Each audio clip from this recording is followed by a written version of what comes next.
¿Ya les apareció el anuncio? Ya. Excelente.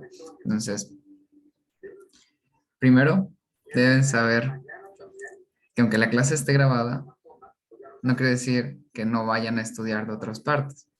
Les comenté desde el principio, desde mi primera clase, que de manera intencional no coloco todos los puntos para que ustedes lean y complementen. Entiendan en parte que no puedo resumir un libro como el Goodman en una clase de 2 horas. Entonces, mi clase tiene defectos, algunos son intencionales, otros no, por lo cual es importante que siempre comparen y estudien de otros libros. ¿Va que va? Sí. Si no hay ninguna duda al respecto, vamos a empezar con la clase.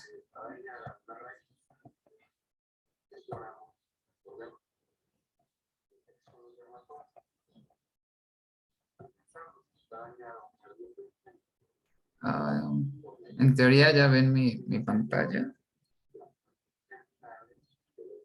Ya. Sí, ya Excelente. se ve. Como fuente de información les recomiendo esta página de Instagram que se llama De Machos a Hombres. Suben tipo infografías muy entendibles, muy sencillas, no toman más de 2 minutos leerlas para identificar estas conductas y la manera en que podríamos cambiarlas. Por si alguno de ustedes está interesado, les dejo ahí el nombre de la página. Pero bueno, el tema que vamos a ver hoy es antivirales y yo soy Antonio Moreno. Esa es una clase que he querido dar desde mi primer año como instructor de histología, hablar un poco de la genética. Así que estoy algo emocionado y nervioso al respecto.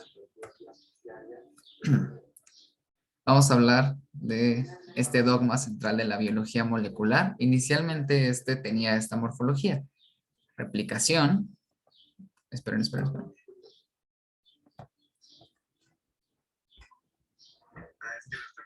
Replicación, transcripción, traducción.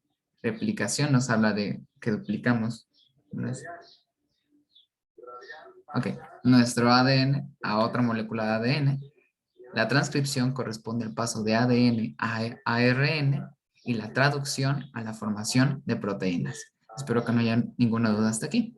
Sin embargo, todo parecía sencillo y bello hasta la llegada o el descubrimiento de los virus, en que este dogma fue modificado de la siguiente manera. La presencia de una transcriptasa inversa.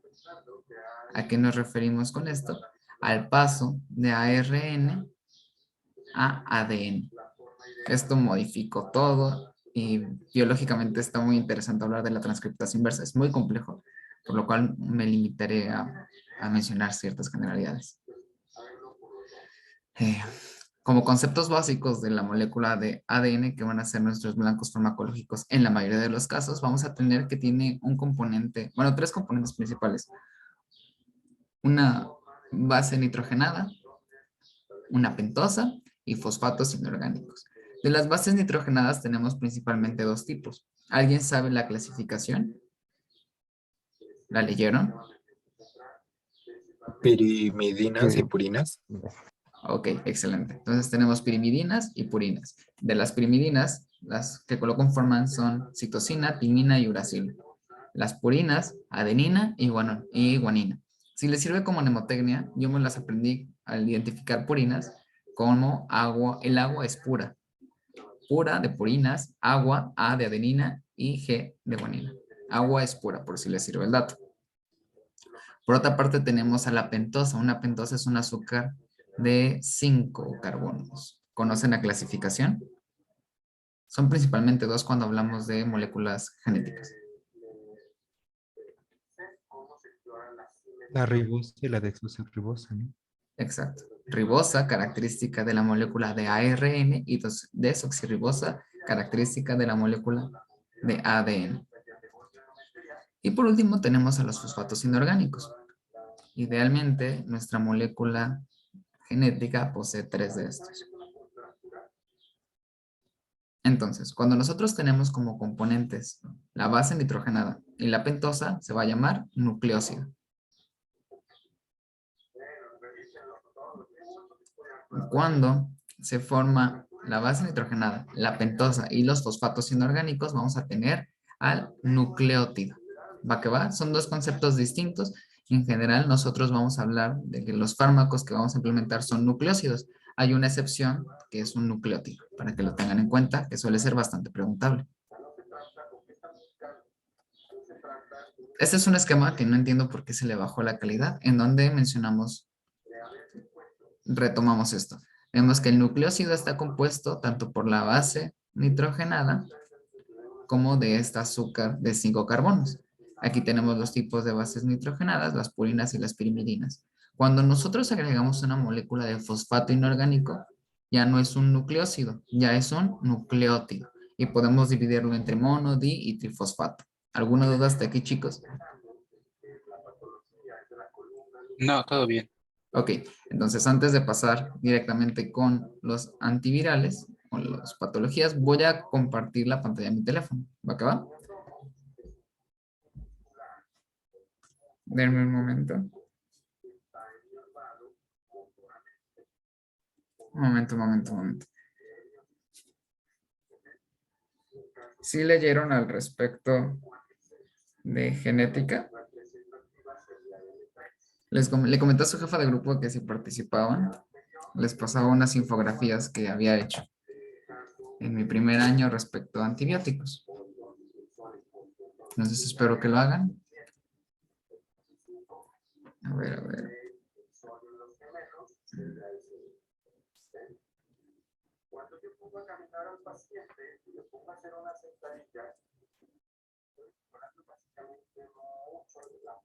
Ya ven mi pantalla, ¿cierto?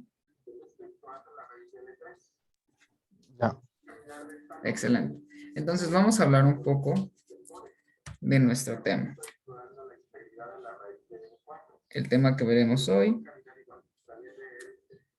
esperen, va a ser ADN. Hablaremos un poco principalmente de la duplicación, que son los procesos, el proceso que se ve particularmente afectado. Entonces vamos a hablar un poco del ADN.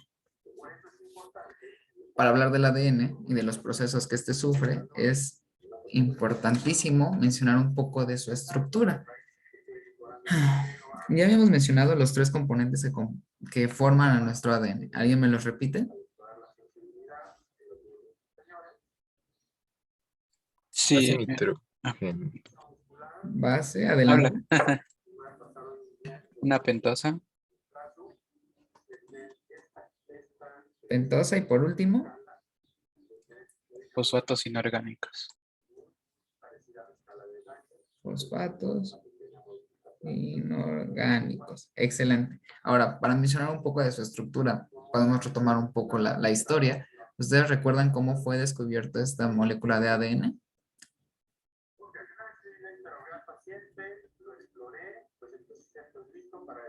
Por una técnica de cristalografía de rayos X que se puede Exacto. observar. ¿Quién tomó esa fotografía? ¿Y qué número de fotografía es?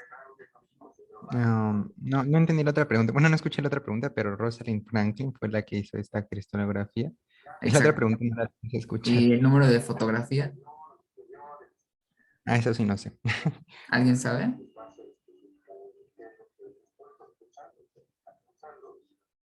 No, pues lo buscan, chicos. Es un dato interesante. Y nada más para retomar un poco, Rosalind Franklin fue quien tomó estas imágenes y por la radiación expuesta murió de un tipo de cáncer estomacal y nunca recibió crédito por cuando se publicó este descubrimiento a través de Francis y Crick, como dato. Sabemos ahora que la estructura del ADN mediante diferentes métodos es una cadena, es una doble hélice enrollada a través de un mismo eje. Doble hélice enrollada a través de un mismo eje con el giro dextro. ¿Saben qué es dextro? Hacia la derecha. Exactamente, esa es una característica importante. Una definición también de la morfología o medidas que nos ponen es la presencia de surcos. De estos surcos vamos a tener uno mayor y uno menor. La distancia que existe entre estos surcos resulta importante, pues es lo que nos va a brindar de manera paralela o de apilamiento la estructura del ADN. Como dato, el mayor se dice que es de 34 Armstrongs y el menor es de 3.4 Armstrongs. Esos son datos sacados de Leninger. ¿Ok? Una de las características importantes de esta molécula es que son antiparalelas, estas dobles hélices. Antipara. Esto se debe al sentido. Es decir, una cadena corre hacia esta dirección y la otra corre hacia esta. Por eso es antiparalelas. Una corre de dirección 5 a 3' y la otra corre de 3' a 5'. Les pregunto, ¿cuál es la dirección de la vida?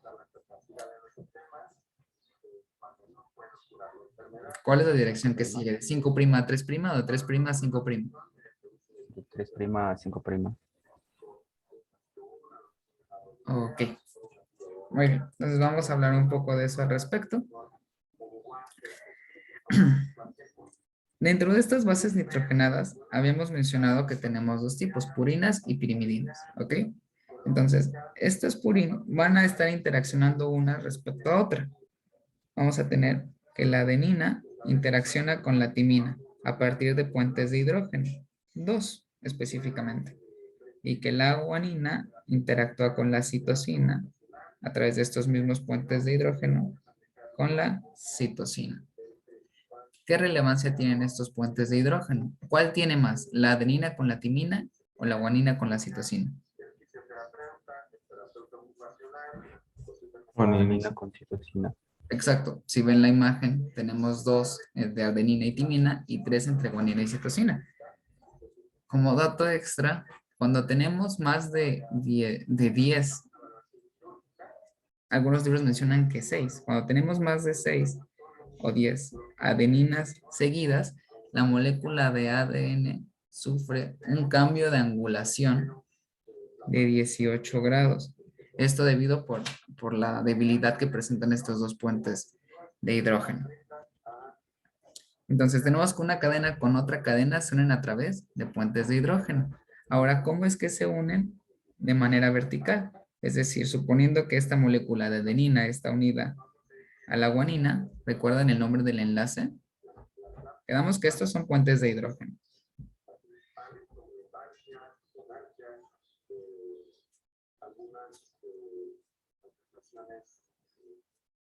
Y de manera vertical, ¿lo leyeron por ahí? ¿Son los puentes de disulfuro? No. Son interacciones de enlaces fosfodiéster.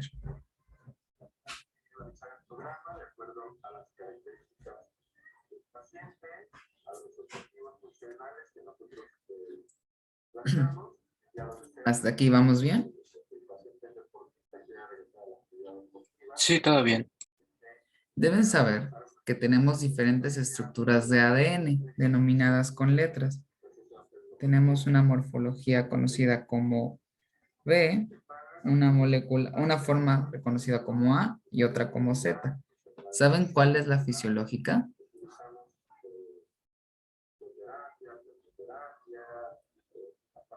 La que fue descrita por Francis y Crick.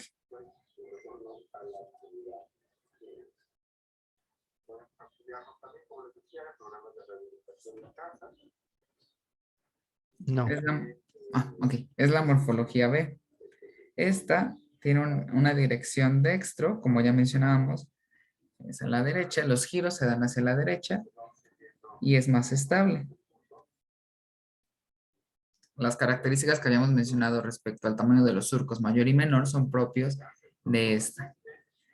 Cuando hablamos de la morfología A, hablamos que también tiene un giro dextro. Sin embargo, aquí se presenta en condiciones adversas, por lo que es menos estable. Si ustedes me preguntan qué condiciones adversas podrían modificar esta morfología, básicamente son dos. La primera son cambios en el pH y la segunda son los cambios en la concentración de agua, también conocidos como hidratación. Cuando sean modificados, más adelante vamos a ver esto, modifica la estructura. ¿Qué características tiene? En este caso, la morfología A se describe con surcos más anchos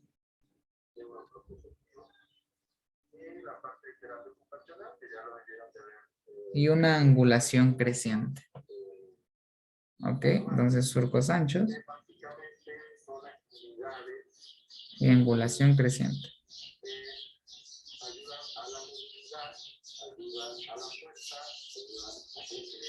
Y por último tenemos la morfología Z. Esta es totalmente patológica y en lugar de ser dextro es levógira. Entonces, ¿qué creen que pase? Aquí los surcos están hacia la izquierda. Es menos estable. Tanto la A como la Z son más vulnerables a presentar alteraciones dentro de su morfología o dentro de los procesos, ya sea duplicación, transcripción y traducción. Entonces, se describe que la morfología A y Z son más susceptibles a infecciones virales o alteraciones virales.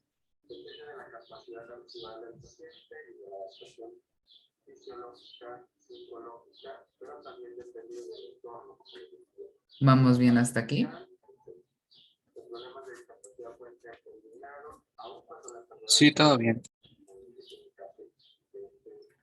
Centrémonos un poquito más en estos mecanismos de unión.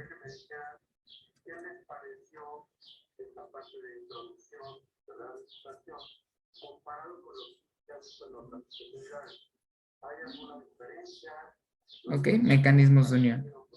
El primero que habíamos comentado es la interacción de puentes de hidrógeno.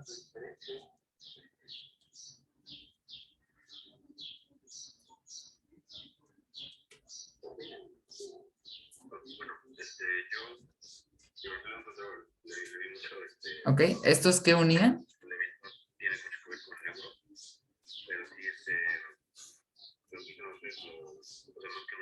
Una cadena o una hélice con otra hélice. Excelente. Vamos a tener aquí también las interacciones disulfúricas.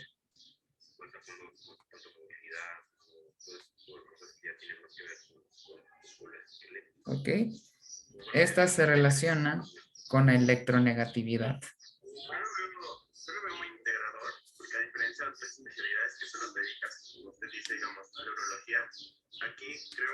Ok.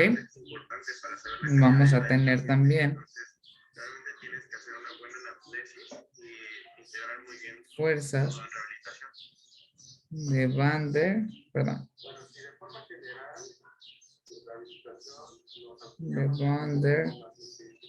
Waals, y estas lo que hacen es el apilamiento de las bases, asociado también con estos enlaces de sulfuro. Y por último, una característica importante que habíamos mencionado es el grado de hidratación. Y estas se encuentran principalmente asociados a los fosfatos inorgánicos. Entonces, cuando estas interacciones se ven alteradas, cambiamos la morfología o la estructura de nuestro ADN. Puntos importantes hasta aquí. La adenina se une con timina y la guanina se une con citosina. ¿Ok? Estos tipos de uniones resultan importantes cuando hablemos, por ejemplo, o retomemos un poco de las principales enzimas que participan, como helicasa y topoisomerasa. ¿Alguna duda hasta aquí, chicos?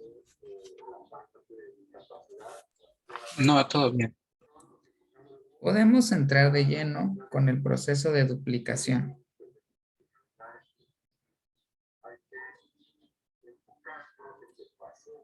Este proceso tiene principalmente 4 características. ¿Alguien las conoce? Esa es pregunta de DEPA de bioquímica.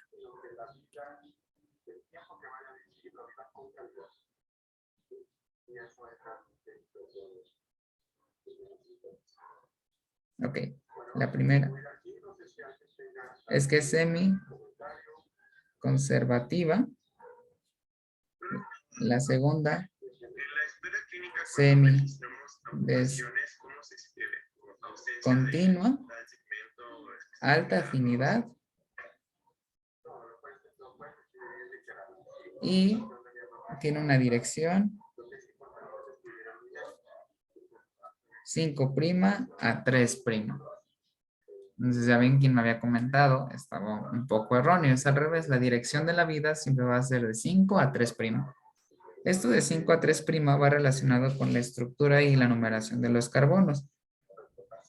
Si hacemos nuestra base nitrogenada, aquí tendríamos al carbono 0, 1, 2, 3, 4. Por aquí está el 5 y aquí tendríamos al fosfato. ¿Ok? Entonces, la dirección siempre va a ser descendente. Semiconservativa se refiere a que solo vamos a tomar una cadena principal y la otra va a ser la rezagada. Eso se asocia con el segundo punto de semidiscontinua. Y aquí vamos a retomar algo súper rápido que son los fragmentos de Okazaki. Fragmentos. Alta afinidad, y esto va a ser importante para los mecanismos de acción que vamos a comentar más adelante. Existen ciertos puntos regulatorios que cuando se ven modificados con análogos nucleósidos no van a cumplir con esta característica de 5 a 3' y se va a parar la duplicación o la transcripción en dado caso, para que tengan ese contexto. ¿Ok? Entonces, ¿qué se requiere?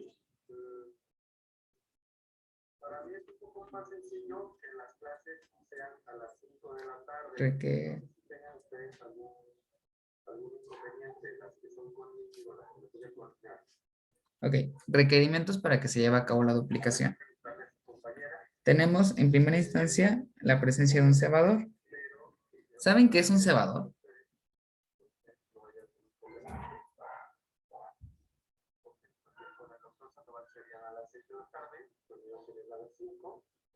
Ah, creo que eran estas moléculas que servían como molde. Exacto. Más que nada, si nos remontamos al significado básico de un cebador, es básicamente algo que facilita. No sé si han escuchado que se ceba a los cerdos o a los patos cuando se van a comer. Se les está engordando, a eso se refiere el término cebador. Pero sí, básicamente un cebador digamos que es un molde. Y una característica importante es que tiene este 3-hidroxi. ¿Ok? Esto es importante para la adición de nuestros siguientes componentes. Esta característica la comparten los fármacos. Esperen, ya va a terminar mi clase. Gracias, doctor. Y listo, ya. Una fracción menos. Entonces, ya hablamos de los cebadores y esta es una característica que tienen nuestros fármacos. Todos, para que puedan unirse, van a tener este extremo 3-hidroxi disponible, lo que va a permitir en primera instancia que se agregue a nuestra hebra. Lo que no van a tener es la característica de inserción. Si la tuvieran, permitirían continuar la duplicación. Como no la tienen, aquí es donde se para. Entonces, este sería el fundamento estructural de por qué nuestros fármacos tienen este extremo 3-hidroxi que favorece su unión. ¿Por qué? Porque nos permite que se adhiera a nuestra DNA polimerasa. ¿Va que va? Entonces, ¿de qué manera podríamos afectar a nuestra duplicación? Si nosotros alteramos nuestra estructura. Existen diferentes puntos de control. Porque, como les menciono, como nuestros fármacos tienen este 3-hidroxi, ¿se une? Sí. ¿Continúa la transcripción o la duplicación? ¿Continúa? No. ¿Por qué? Porque no hay de dónde agarrarse. En dado caso que este proceso continúe, porque el proceso de duplicación y transcripción no es perfecto, tenemos otros puntos de control. El primero se asocia a la geometría. Esto es más que nada la forma que toma la cadena. Pongamos que normalmente tiene una morfología así. Sin embargo, cuando se une algo que no debería unirse, como un análogo nucleósido, la morfología cambia así. Cuando quiere pasar nuestra polimerasa, no continúa el proceso porque la morfología no corresponde. Hay un error y se detiene. El siguiente punto serían los puentes disulfuro, perdón, los puentes de hidrógeno. Mencionamos que la adenina tiene 2 puentes que se asocian a la timina y la guanina tiene 3 que se asocian a la citosina. Cuando esta función no se cumple porque se presenta un análogo y en lugar de que tengamos 2 vamos a tener 3 o incluso 4, se detecta un error, por lo cual no se continúa o se intenta corregir, pero como es un análogo nucleósido, la corrección igualmente va a estar mal. Y por último, va a ser la presencia de una endonucleasa.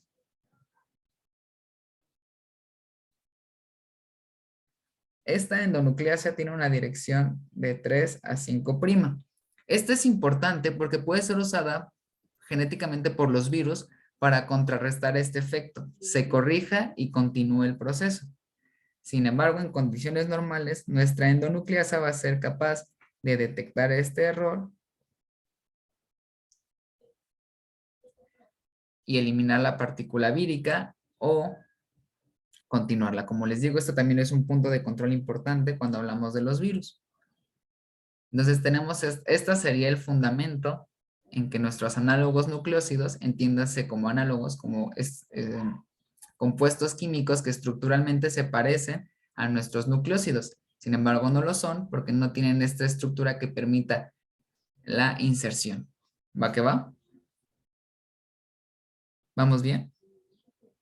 Sí, todo bien. Ok. Cuando hablamos de duplicación vamos a tener una estructura sumamente relevante que abarca todas las enzimas que se ven involucradas en el proceso de duplicación o de replicación. ¿Alguien sabe cómo se llama? ¿O cómo se llama? Es el cuerpo de replicación. La DNA polimerasa. La DNA polimerasa está inmersa en este complejo proteico. Es más sencillo de lo que ustedes creen. La horquilla es la estructura que se necesita para que se inserte. Si estamos hablando de replicación y yo les digo que es el cuerpo, que forma el cuerpo de esta replicación, es el centro de esto, no se complica en la vida, se le conoce como replicasoma. ¿Por qué? Porque hablamos del proceso de replicación y como les digo es el centro, esto contiene todo lo que vamos a ver más adelante. Este replicasoma está compuesto principalmente por 5 enzimas. Vamos a tener la ligasa. Esta ligasa une fragmentos, dejémoslo así. ¿Ok? Estos fragmentos que se dejan o que restan cuando eliminamos el cebador. Vamos a tener aquí a la primasa. El nombre es una mala traducción porque en inglés se conoce como primer y esta lo que hace es sintetizar al cebador. Entonces, la primasa sintetiza el cebador, la ligasa une los fragmentos que quedan cuando se elimina el cebador. Une fragmentos, quédense con eso. El siguiente grupo son proteínas de unión. Y aquí aquí mucha literatura o muchos autores agregan a la DNA polimerasa. Tenemos muchos tipos, ahorita hablaremos de esto. Otro componente importante, y esto lo vimos en clase, corresponde a la DNA-girasa o topoisomerasa 2. ¿Alguien se acuerda qué hace la DNA girasa?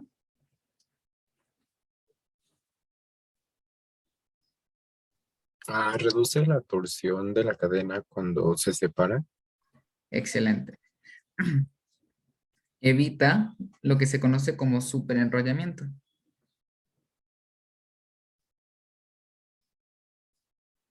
¿Y se acuerdan qué fármaco inhibía esto en las bacterias? ¿Cuál era el fármaco particular? Ustedes pueden. El ciprofloxacino. Hablamos de que son quinolonas, pero no, el ciprofloxacino no es característico de esta. Si no es ciprofloxacino, ¿qué fármaco queda?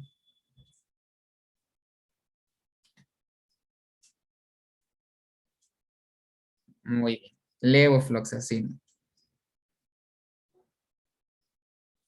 Levofloxacino entonces tiene un mecanismo de acción a través de inhibir a la DNA girasa o topoisomerasa 2. Por tanto, el levofloxacino favorece el superenrollamiento. Y esto se lleva a cabo en qué tipo de bacterias, gram positivas o gram negativas. Planteado de otra forma, ¿para qué tipo de bacterias usamos el levofloxacino?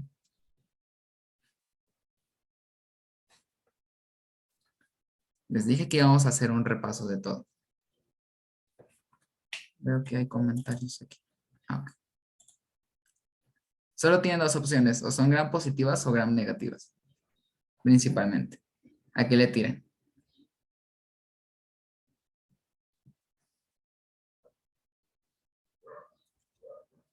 Ok, muy cerca, si no son gram positivas, entonces son Gram negativas. exactamente, entonces son para bacterias gram negativas. Levofloxacino actúa inhibiendo la DNA girasa o topoisomerasa 2, favorece el superenrollamiento y esto es para bacterias gram negativas. ¿Entienden lo que es el superenrollamiento?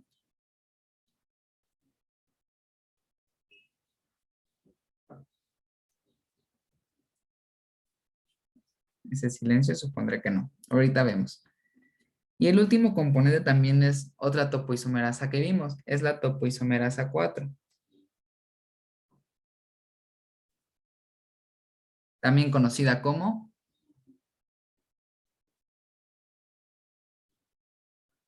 ¿se acuerdan?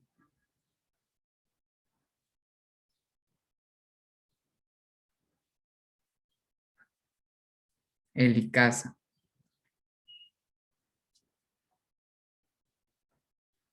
Entonces, esta helicasa, la función que va a tener es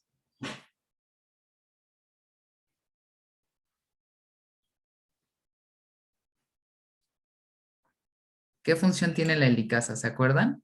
Separar las hebras.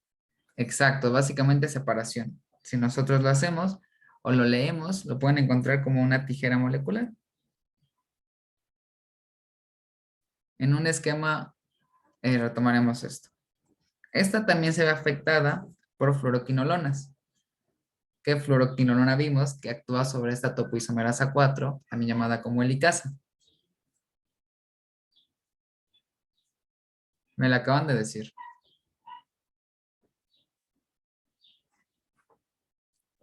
Ciprofloxacina. Exactamente, ciprofloxacino. Entonces, el ciprofloxacino actúa en la topoisomerasa 4, también conocida como helicasa, inhibe su función que es abrir las hebras, la formación de la horquilla que nos mencionaba este Fernando. ¿Esto en qué tipo de bacterias sucede? ¿Gram negativas o gram positivas?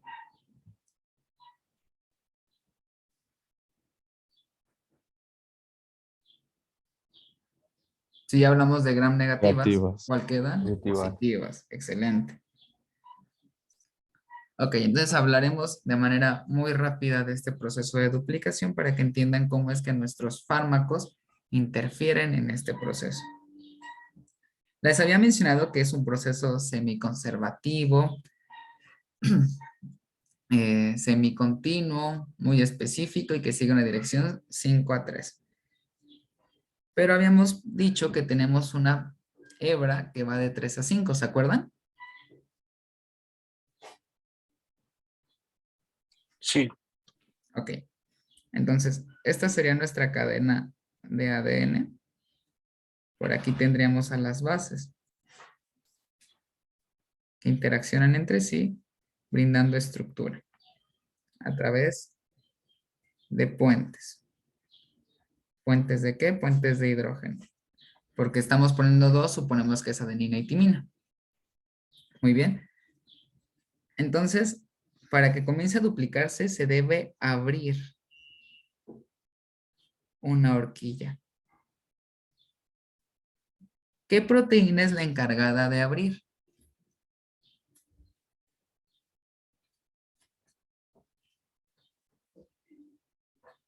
¿Se acuerdan? La helicasa.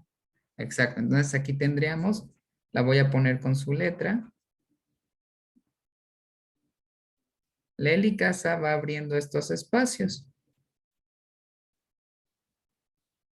Suponiendo que la cadena va así. Entonces, la helicasa se encarga de formar la horquilla. Después habíamos mencionado que tenemos una proteína que evita el superenrollamiento. ¿Cuál es? La topoisomerasa Topoisomerasa 2. O,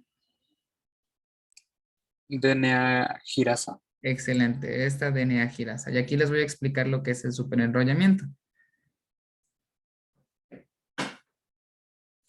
Entiendan que si nosotros tenemos un nudo así, para simplificarlo, y aquí tenemos otro nudo.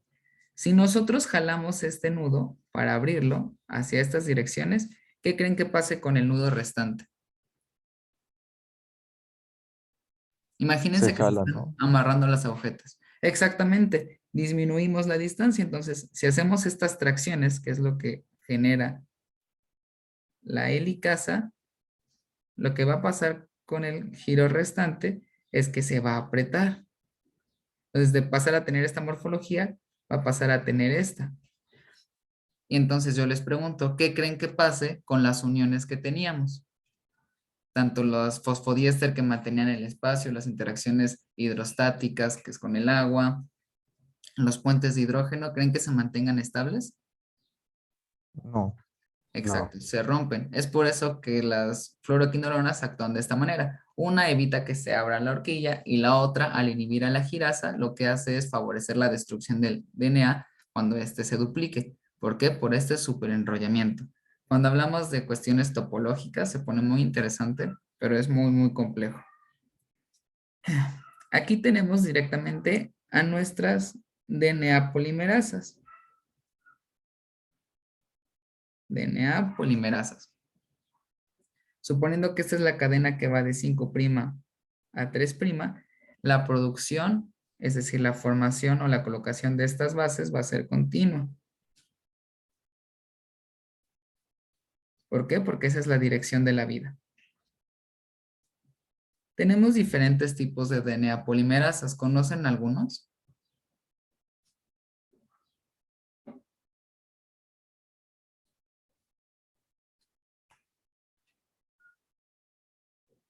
En eucariotas se les denomina por el alfabeto griego. Alfa, delta y épsilon. ¿Ok? El alfa es la que llega primero, la que se asocia con la actividad de primasa. La delta es la que tiene capacidad de unir más bases. Se les conoce también como avance máximo. Es decir, esta es la que cumple la principal tarea. Y la épsilon se encarga de tener una endo y exonucleasa. Estas se encargan de corregir errores.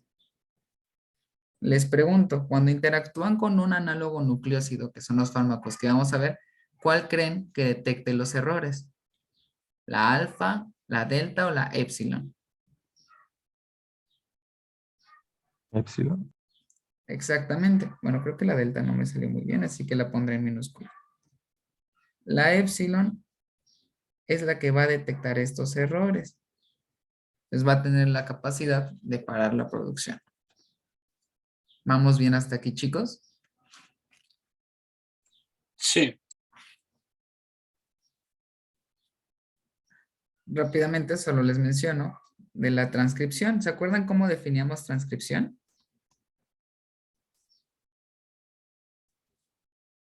Es el paso de qué a qué. De DNA a RNA. Exactamente. Y esto es importante porque veremos un poquito más adelante, vamos a tener virus que tienen morfología de ADN o de ARN. Dependiendo de la dirección, vamos a poder pasar directamente a proteínas o se va a necesitar regresar a ADN. ¿Cuántos tipos de ARN conocen, chicos? El mensajero Ok, ese es uno. ARN mensajero. de transcripción, Es más bien de transferencia el concepto más adecuado. ¿Conocen algún otro? El SN. ¿Perdón? El SN o pequeño. Ok. ¿Algún otro? El ribosomal. ARN ribosomal. Yo les digo que son cerca de 25 a 30 diferentes tipos de ARN, dependiendo de la clasificación que ustedes tomen. Generalmente se consideran a los tres principales el ARN mensajero, de transferencia y ribosomal. Las características que tiene la transcripción respecto a la duplicación es que aquí no se requiere no se requiere un cebador. Y es mucho más específica.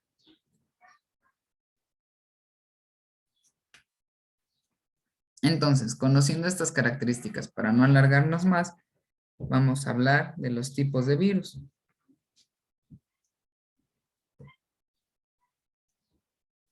Vamos a tener virus ADN bicatenario, es decir, dos cadenas positivos.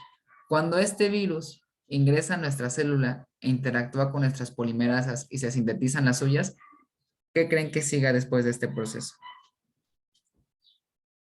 Es decir, ¿cómo continúa su ciclo vírico? Si es ADN bicatenario positivo.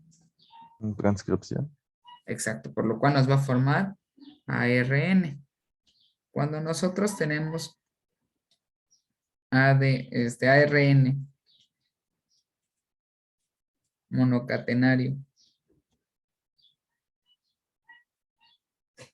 positivo, ¿qué creen que siga? Hacer otro molde. Bueno, o sea, duplicarse primero. En este caso, cuando ya tenemos directamente la molécula de ARN monocatenario positivo, principalmente lo que se van a formar van a ser las proteínas.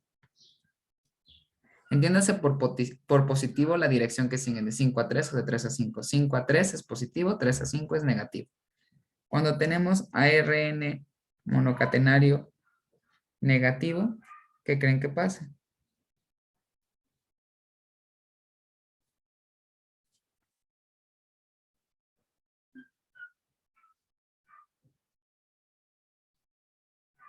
Aquí las cosas se empiezan a poner complejas, ¿no? ¿Transcripción? No, porque no se puede sintetizar de esta manera proteínas, se requiere que sea positivas. Entonces lo que vamos a hacer, o lo que generalmente sucede, se va a volver una molécula de ARN positivo para que pueda seguir su ciclo vírico. Y cuando tenemos ARN retrotranscriptivo, ¿qué creen que suceda?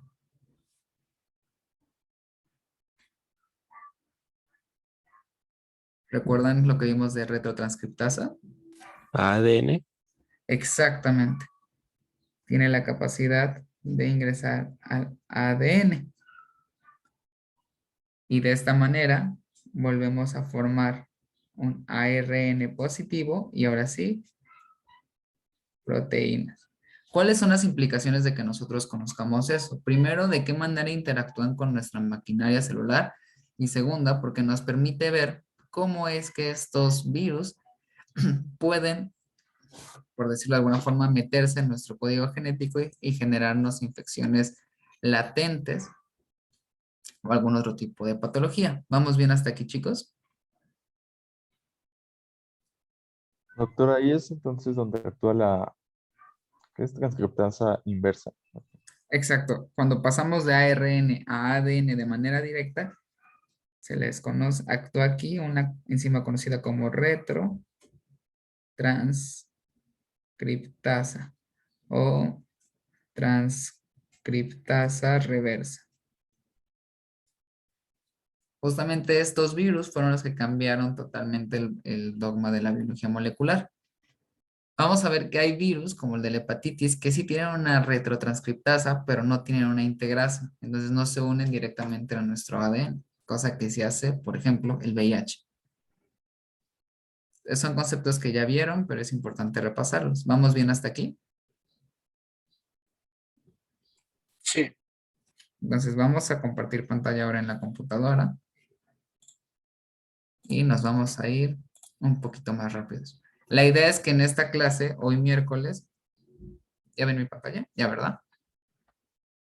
Ya se ve. Veamos influenza, herpes virus y hepatitis, tanto B como C. Y ya mañana vamos VIH. Les hablemos un poco de la influenza. Pertenece a la familia de Orthomyxoviridae. Como características son los únicos pertenecientes. Tenemos 3 tipos, A, B y C. A, B son los que tienen la capacidad de formar epidemias. Tienen un ácido ribonucleico segmentado en sentido negativo. Siguiendo lo que les acabo de mencionar, ¿cuál sería el siguiente paso del ciclo vírico de este virus? ¿Formar qué? ADN. ADN. No, si tuviera una retrotranscriptasa. ARN positivo. Exactamente. Y una característica a destacar es que es segmentado. Cuando tenemos esta variable, podemos asumir que tiene una inestabilidad genética, lo que hace factible las mutaciones. Esto es el sustento por lo cual nos tienen que vacunar todos los años contra la influenza, porque el virus muta tanto que respecto al año pasado ya no se parece. Tienen estructuras bastante variables, pueden ser esféricos o tubulares, generalmente se expresan como esféricos y tienen un tamaño de 80 a 120 nanómetros y contiene una bicapa lipídica. ¿Qué implicaciones tiene que un virus tenga bicapa lipídica? ¿Creen que el jabón les haga algo, los disolventes? Cuando ustedes se manchan con grasa, no se van a comer unos tacos de canasta de ahí de la muela de odonto y se echan jabón. ¿Qué pasa con la grasa? ¿Se les quita o no? Sí. Exactamente. Cuando los virus tienen una bicapa lipídica, esto los hace susceptibles a ácidos, disolventes, detergentes como jabones y a la desecación. Entonces son virus relativamente inestables. Nos vamos a centrar en las 2 proteínas principales. Ok, de momento.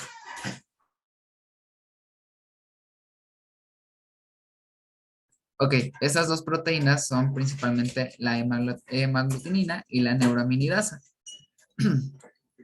Es aquí donde vamos a tener una interacción importante farmacológicamente. Ok, entonces, esperen. Muy bien. Como les mencionaba, estas son todas las proteínas relevantes que tiene nuestro virus de la influenza y nos vamos a centrar en hemaglutinina y neuraminidasa. En el caso de la hemaglutinina, tiene una estructura trimérica, compuesta por unidades diferentes e interactúa con el ácido ciálico. ¿Recuerdan en qué parte de nuestro aparato de Golgi se sintetiza el ácido ciálico? ¿En qué cara? ¿Cis medio trans? ¿Y por qué es importante? Dentro de nuestras proteínas, el ácido ciálico, si no me equivoco, se agrega en la cara trans. Y es importante porque esto es como el marcaje molecular de los mamíferos. Si una proteína de nosotros en sus modificaciones post-traduccionales no tiene ácido ciálico, es considerada como un antígeno. No la reconocemos. El ácido ciálico entonces es el marcador de proteínas de mamíferos. Y esta va a tener interacción la hemaglutinina con los eritrocitos y los neumocitos particularmente. Entonces, como ven aquí, la función resumida es la proteína de fusión al ácido ciálico. Por otra parte, tenemos a la neuraminidasa. Esta, como característica principal, tiene la capacidad de escindir esta unión del ácido ciálico y la hemaglutinina. ¿Para qué? Para la liberación de viriones formantes. Entonces, hablemos un poco de su ciclo vírico. Como vemos, ingresa. Tiene una membrana. Esta membrana lipídica se interacciona con la nuestra, ingresan a través de un endosoma, se libera nuestro ARN negativo, sufre un proceso de transcripción, como les mencionaba, para formar nuestro ARN positivo. A partir de aquí nos va a formar tanto proteínas o las modificaciones posttraduccionales de este.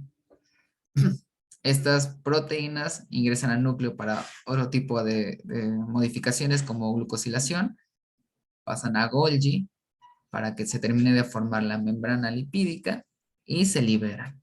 ¿Por qué les menciono esto? Porque farmacológicamente vamos a tener dos tipos de blancos aquí. La proteína M2, que se expresa para la interacción o para el ingreso de este virus, se ve inhibida por un fármaco conocido como amantadina. Y en el último caso, al momento de la salida, vamos a tener que, a través de un análogo del ácido ciálico, inhibimos el papel de la neuraminidasa. En este caso es el oseltamivir, que es el fármaco que veremos.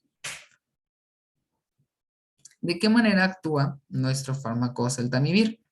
Deben saber que es un profármaco y que el proceso de hidroxilación que sufre se lleva a cabo en ambientes inflamatorios.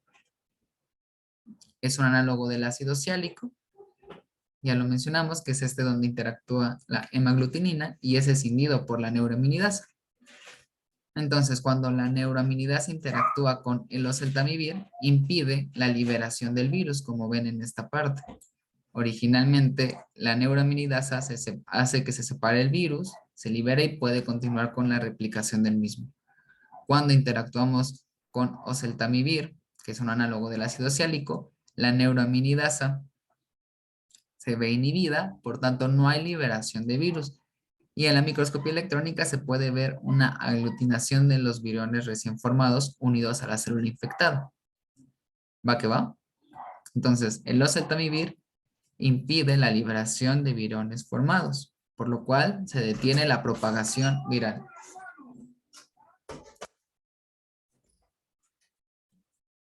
Vamos a hablar un poco de las características de este fármaco. Entonces tenemos que es un oseltamivir y el mecanismo de acción mencionamos que es Inhibidor de la Es un análogo de neuraminidasa. ácido ciálico. exacto, es un análogo del ácido ciálico y tiene la capacidad de inhibir a la neuraminidasa. Por tanto, no hay separación del virón. Se administra principalmente por vía oral. Tiene una absorción relativamente, con una biodisponibilidad relativamente buena, mayor a 75%. Tiene un volumen de distribución de 23 a 26 litros, no es tanto, y una unión a proteínas de 42%. Un proceso de biotransformación relativamente insignificante y se excreta particularmente por vía renal y en menor caso por vía fecal. Tiene un tiempo de vida media de eliminación de 6 a 10 horas. Recuerden que el proceso de biotransformación o activación de este profármaco se lleva a cabo en entornos inflamatorios. Dentro de las indicaciones vemos que tenemos infección por influenza y les había mencionado que tenemos 3 tipos. En este caso es recomendable tanto para la influenza A como para la influenza B. ¿Alguien sabe por qué no para la influenza de tipo C?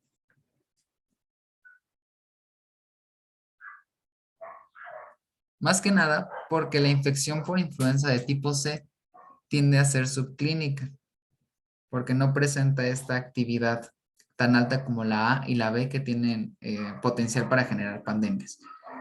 Y también menciona el Goodman que puede ser usado como profilaxis cuando se empieza en un periodo de alta tasa de infección por influenza, como lo es el invierno. Tiene una clasificación de embarazo C y no está contraindicado durante la lactancia por estos volúmenes de distribución bajos. Las reacciones adversas que presenta son bastante generales. Es un fármaco bien que pues el cuerpo lo resiste bien. Gastrointestinales, asocienlo con la vía de administración, náusea, en casos muy raros la hemorragia gastrointestinal o colitis hemorrágica. Tiene una toxicidad hepática que puede favorecer la presencia de hepatitis Afectación nerviosa o neurológica bastante leve como cefalea, comportamiento anormal asociado también a delirio, que son estos cambios de comportamiento agudos. Demencia es cuando son crónicos. Y hematológicos, que se asocia principalmente a tema multiforme, necrosis epidérmica tóxica y síndrome de Steven-Johnson. Como ven, son reacciones adversas muy generales. ¿Qué se deben llevar aquí? Básicamente el mecanismo de acción y que es un fármaco bien tolerado. Hablemos un poco, bueno, ¿hasta aquí tienen alguna duda? No, todo bien. Hablemos un poco de herpes virus entonces. En este caso, tiene una molécula bicatenaria de ADN. Considerando esto, ¿cuál es el siguiente paso que seguiría en nuestro ciclo vírico? ADN pasamos a... Transcripción. Exactamente.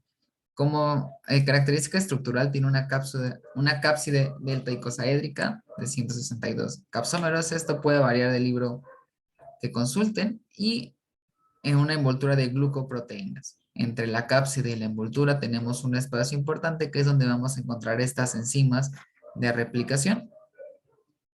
¿En dónde van a actuar nuestros fármacos? Bueno, ¿qué característica nos brindaría esta envoltura de glucoproteínas?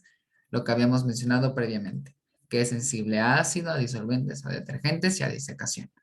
Tengan eso siempre en cuenta. Hablando un poco de su vía de replicación o ciclo vírico, vamos a tener que el primer paso es la interacción con un glucosaminoglucano que es el heparansulfato y penetra a través de nectina. Esto es importante porque la nectina de tipo 1 va a ser muy rica en células mucoepiteliales y en células nerviosas. Ya nos habla más o menos en dónde actúa el virus de herpes. Tenemos varios tipos, más adelante lo menciono. Después esta cápside se acopla a un poro nuclear. Es la manera en que podemos ingresar a nuestro ADN y se libera el genoma. El tercer paso es la transcripción, pasar de ADN a ADN y la traducción. Para este proceso lo podemos dividir en tres, según qué tan rápido se sintetizan las proteínas. Vamos a tener precoces, inmediatas, que son las alfa, precoces tardías o precoces nada más, que son las beta, y es aquí donde encontramos estas moléculas como la ADN polimerasa y la timina sinasa. Les puse estas dos porque son muy importantes. Y por último tenemos a las tardías, o las gamma. En este caso hablamos de las estructurales, las que conforman a la cápside y a las glucoproteínas de esta misma. Como ven y lo saben, tenemos diferentes tipos de virus herpes. Básicamente son 7 u 8 dependiendo de la clasificación que tomen.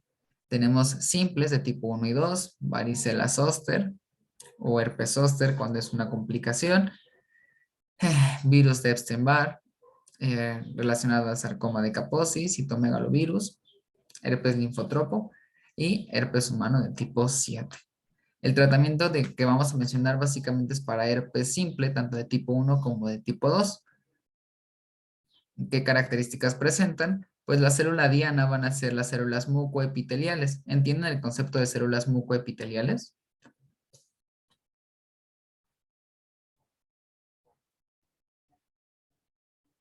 Son Son las células... que van a estar las mucosas, ¿no? Exacto, son células que forman a las mucosas, es decir, la parte más externa, y el tipo de tejido que forman las mucosas son epiteliales. Entonces, básicamente son estos dos tipos. La zona de latencia, que es donde nos pueden generar infecciones que no nos den síntomas por un periodo importante y que en un estado de inmunosupresión resalte. En ambos casos va a ser la neurona, porque recuerden que habíamos mencionado que la molécula de nectina 1 va a ser rica en mucoepiteliales y en neuronas. Y pues cómo se contagian, asociado al contacto directo. Había una clasificación antigua que decía que el virus de herpes simple tipo 1 era de miembro, de tórax para arriba, y herpes simple tipo 2 de tórax para abajo. Sin embargo, las prácticas sexuales han cambiado y hace que tengamos la presentación de manera diversa. ¿Por qué les menciono el cuadro clínico aquí? Porque es bastante característico y es muy preguntable. Cuando les coloquen una imagen así, pues deben identificar que es un tipo de infección con laceración epitelial. Entonces, lo que sucede aquí es que cuando las moléculas del virus ingresan a nivel primero citoplasmático, después nuclear, favorecen la degradación del ADN. Esto va a alterar toda la estructura, pues ya no se van a estar sintetizando nuevas proteínas, por lo cual vamos a tener una permeabilidad membranal y una destrucción del citoesqueleto. En general, vamos a destruir la célula. Es por eso que se ven estas laceraciones conocidas como en cielo estrellado, porque tenemos varios tipos de patrones dérmicos. Cuando tenemos una infección latente, la región del genoma que se va a transcribir básicamente es la timidina sinasa. Les he estado poniendo muy en cuenta esta timidina sinasa porque es esta la que se va a encontrar asociada a nuestro fármaco. Entonces podemos ver inclusiones nucleares, como la que vemos aquí. Y bueno, la característica de estos transcritos asociados a latencia es que no favorecen la transcripción de otro tipo de proteínas o de componentes. Lo que hacen simplemente es inhibir. ¿Para qué? Para que no haya respuesta inmunológica. ¿Alguien recuerda cómo se llaman estas lesiones? ¿O qué característica presentan? Porque solo se presentan en una sola región específica. En un dermatoma.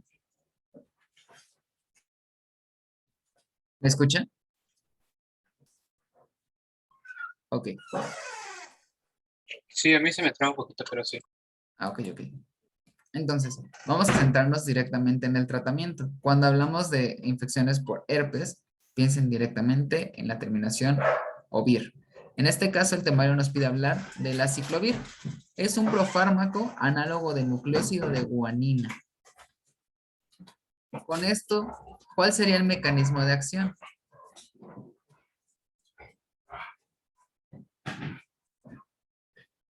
Entorpecer a la DNA polimerasa que posee el virus. ¿Por qué? Porque al ser un análogo, recuerden que se puede unir, pero no puede continuar la cadena. Estaremos viendo eso. Tiene un antagonismo competitivo a DGTP. En general, esta molécula son las reservas, digamos, intrínsecas de guanina. Entonces, conforme nosotros disminuyamos estas concentraciones, más efectivo va a ser nuestro fármaco. Como es un profármaco, en este caso la característica fundamental es que requiere de fosforilaciones. Estas fosforilaciones van a ser 3. Cuando encontramos el aciclovir monofosfato, la función principal que tiene este es generar un gradiente de concentración. Un gradiente se refiere, o bueno, un gradiente de concentración es que hay una diferencia entre la cantidad de sustancias que hay afuera y la cantidad de sustancias que hay adentro.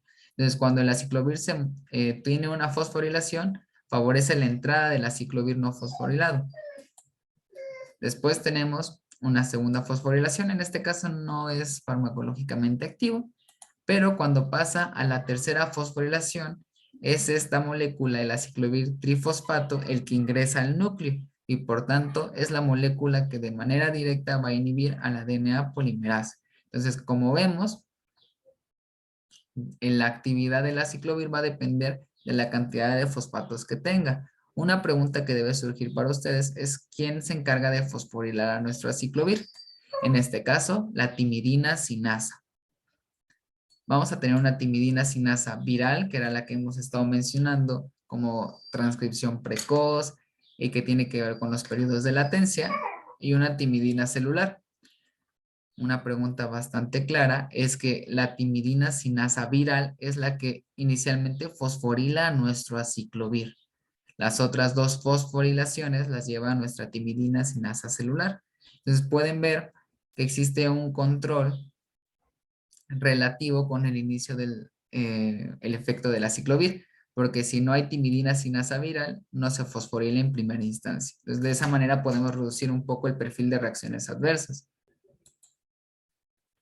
Ese es un esquema que viene en su práctica que nos explica básicamente el proceso, el ciclo viral por el que se lleva a cabo. De aquí únicamente quiero destacar el papel de la sinasa de timidina o timidina sinasa, que recuerden que es un producto de transcripción precoz y por tanto es el que da inicio a esta cascada de efectos. Por tanto, los mecanismos de resistencia de nuestros virus de herpes simple se van a ver asociados con la actividad de la timidina sinasa. Si se disminuye la actividad, ¿nuestro fármaco se activa?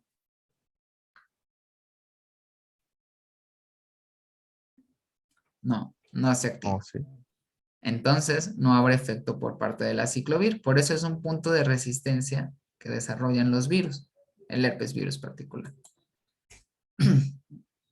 Entonces, vamos a hablar, centrémonos un poquito más en la actividad de la aciclovir trifosfato.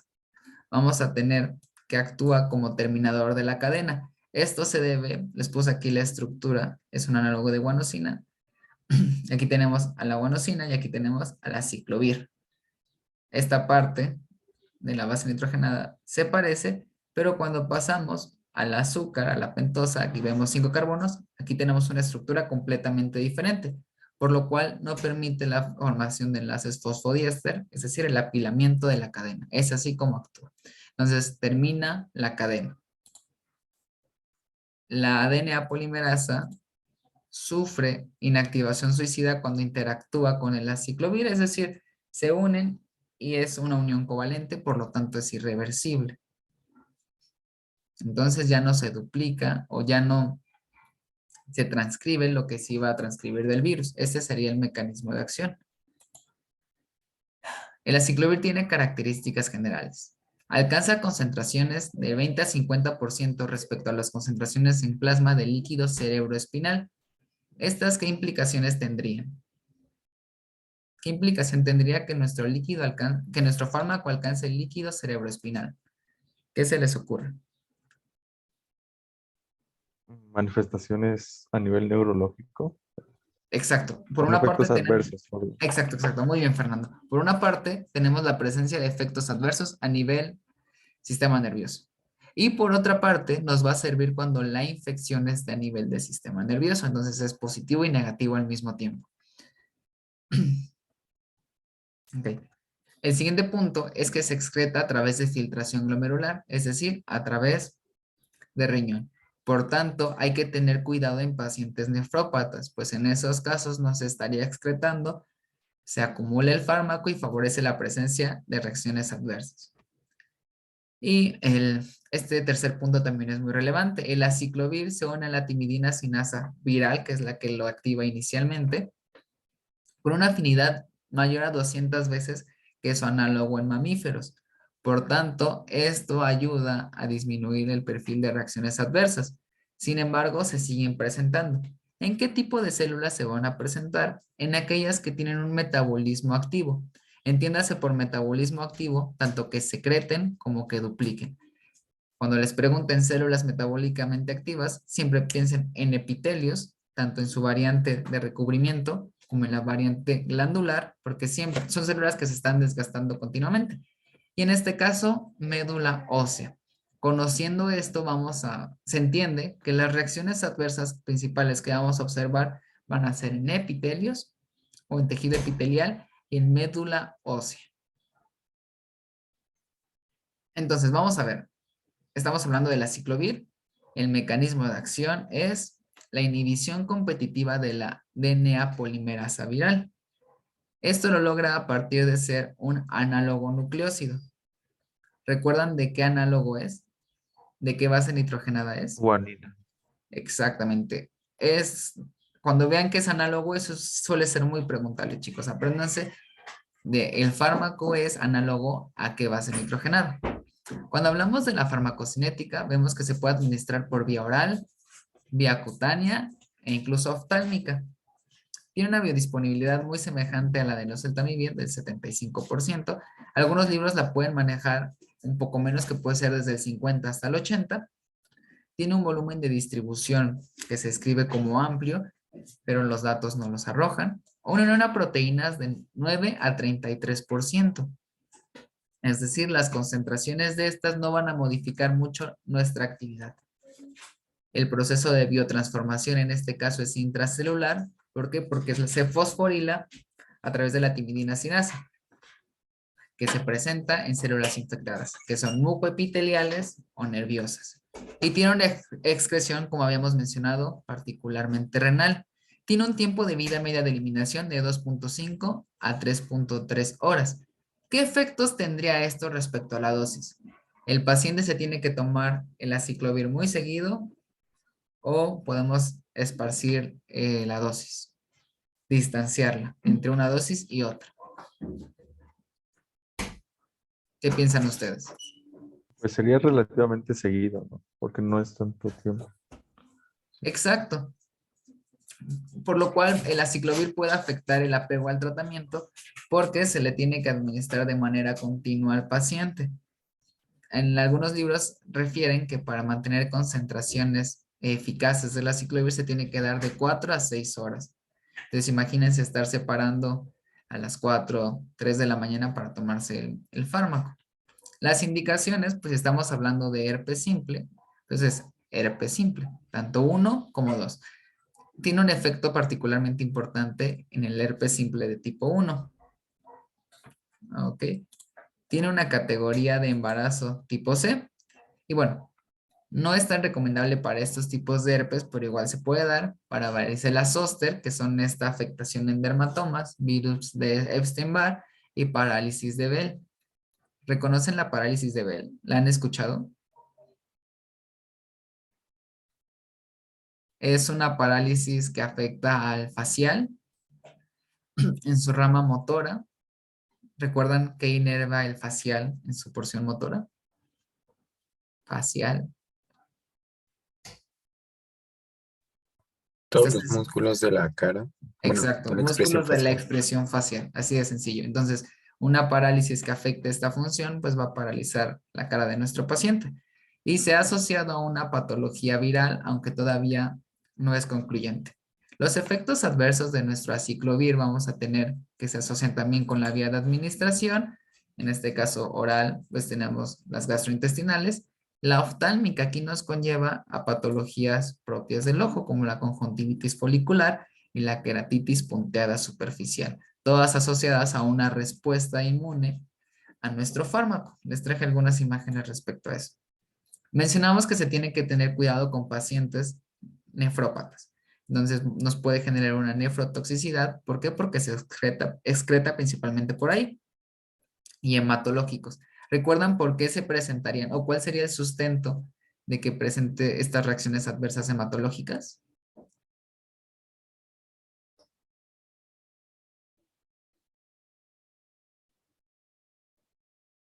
¿A alguien se le ocurre algo?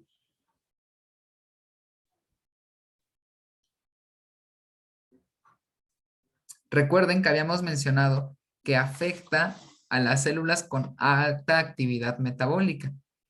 La médula ósea tiene alta actividad metabólica.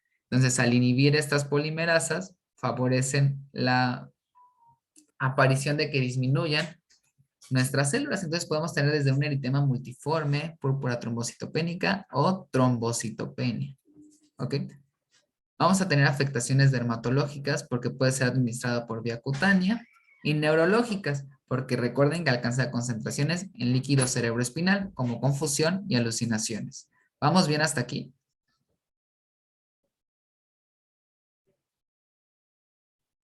Sí. Entonces aquí les muestro un poco de las reacciones adversas, la queratitis punteada superficial, observada a través de un oftalmoscopio. Y una queratitis folicular. Se le conoce folicular por estas evaginaciones epiteliales que se alcanzan a percibir. Como dato nada más. ¿Alguna duda hasta aquí, chicos?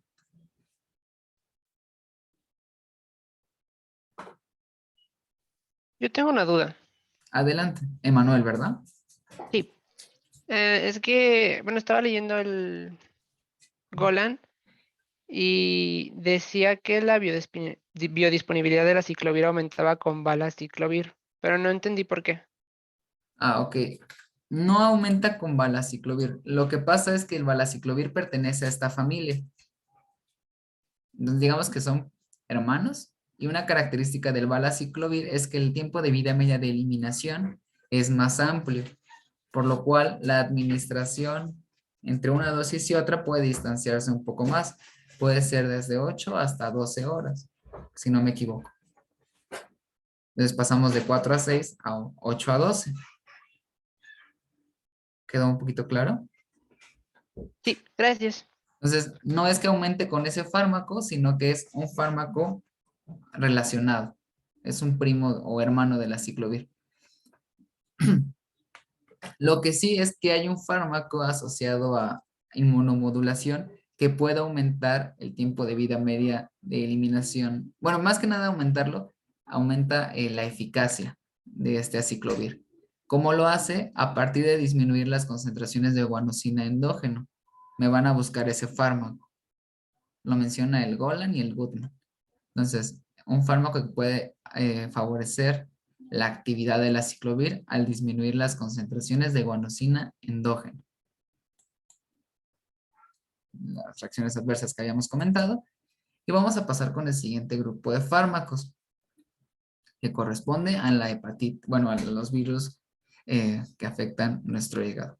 Tenemos diferentes tipos de hepatitis, A, B, C, D y E. En este caso, nuestro temario se centra particularmente en hepatitis B y en hepatitis C. Es importante que sepan las características de transmisión, en este caso de hepatitis B, es asociado al contacto de sangre, al igual que la hepatitis C, es decir, parenteral o incluso sexual.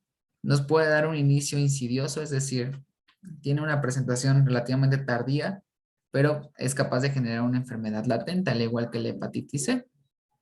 Y ambos se ven asociados a un tipo de lesiones malignas, como es el carcinoma hepatocelular, y tanto primario como secundario, y a la cirrosis.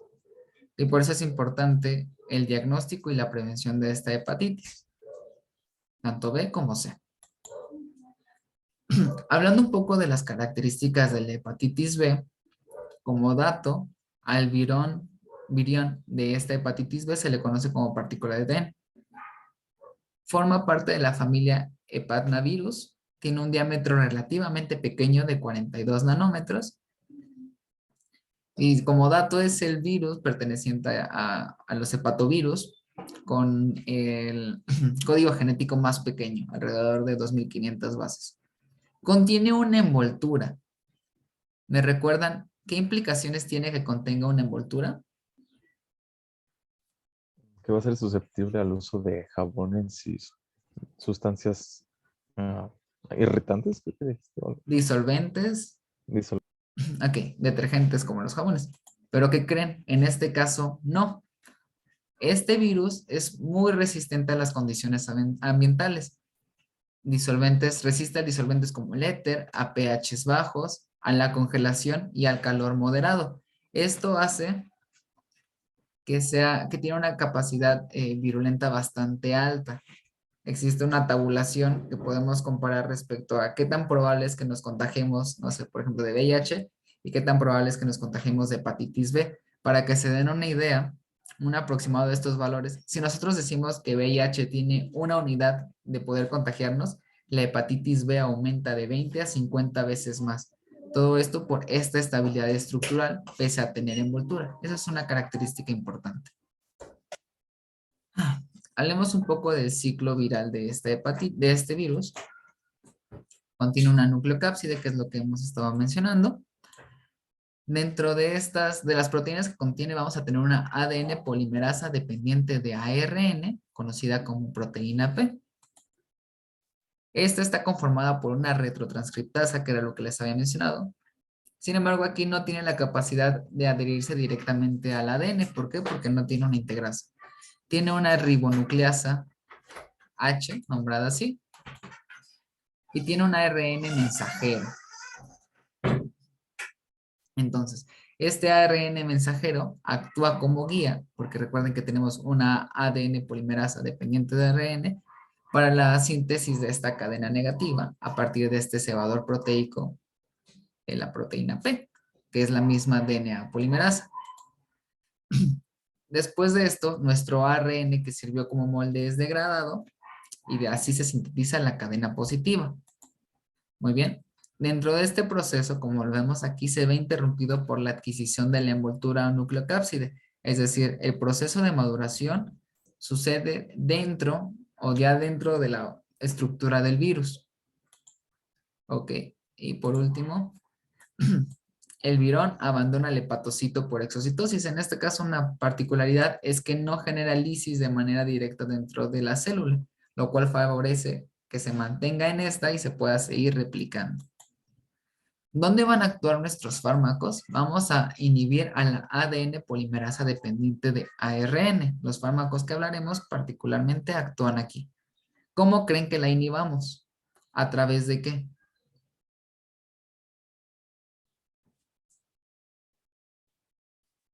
¿Cómo hemos estado inhibiendo a nuestras ADN o RN polimerasas?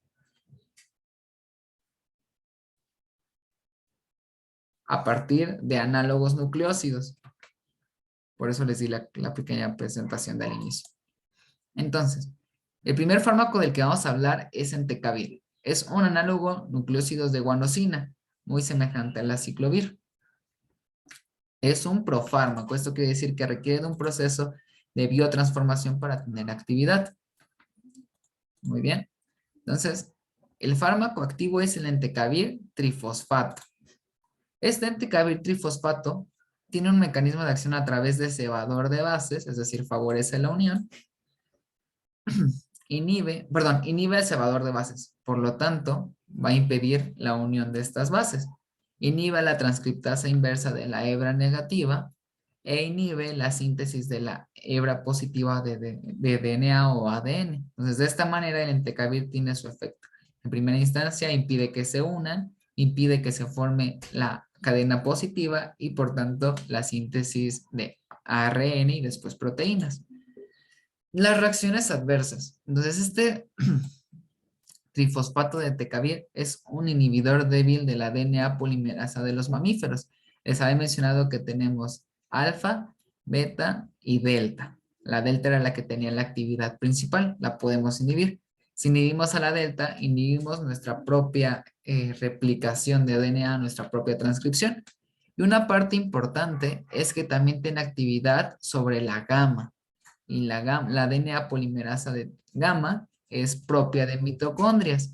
Entonces, con todas estas características, sabemos que el entecavir trifosfato tiene la capacidad de afectar a las células metabólicamente activas o muy metabólicamente activas. ¿Como cuáles? Se los dije hace un momento. ¿Recuerdan? De médula ósea. Médula ósea y tejido epitelial. Eso es importante. Epitelio tanto en su función de recubrimiento como glandular. Las neuronas también son metabólicamente activas. ¿Por qué? Porque están continuamente secretando neurotransmisores, entonces puede haber cierta afectación. Entonces, el mecanismo de acción del entecavir es un inhibidor de la transcriptasa inversa análogo de nucleósidos, es decir, la polimerasa de la hepatitis B, y esto lo logra a partir de inhibir la unión de las bases, de la transcriptasa inversa y de la síntesis de la hebra positiva. ¿Recuerdan a qué era análogo? ¿A qué base nitrogenada? Guanina. Guanina. Ok, excelente. Hablando un poco de su farmacocinética, vemos que principalmente se administra por vía oral, tiene una biodisponibilidad de 65-89%, es relativamente buena. En este caso se recomienda no administrar con alimentos, pues tiende a disminuir la biodisponibilidad. El volumen de distribución se describe como extenso y una unión a proteínas pobre. Tiene un proceso de biotransformación a nivel hepático y los metabolitos que este tiene se excretan particularmente por vía renal, porque recuerden que es un profármaco. Entonces, al activarse, el proceso de biotransformación se lleva en el hígado. Sin embargo, el fármaco activo se excreta por vía renal y tiene un tiempo de vida media de eliminación de 128 a 140 horas. Las indicaciones. Puede ser usado en la infección por virus de hepatitis B crónica y también en una fase activa, porque recuerden que estos virus nos pueden dar periodos de latencia o subclínicos. Tiene una categoría de embarazo C y las reacciones adversas, como siempre, relaciónenlas con las vías de administración: gastrointestinal, náusea y mareo, la toxicidad hepática por este proceso de biotransformación y también se relaciona tal cual con el proceso de infección activa. nos puede dar una esteatosis hepática con hepatomegalia, y este es importante, una exacerbación de la hepatitis.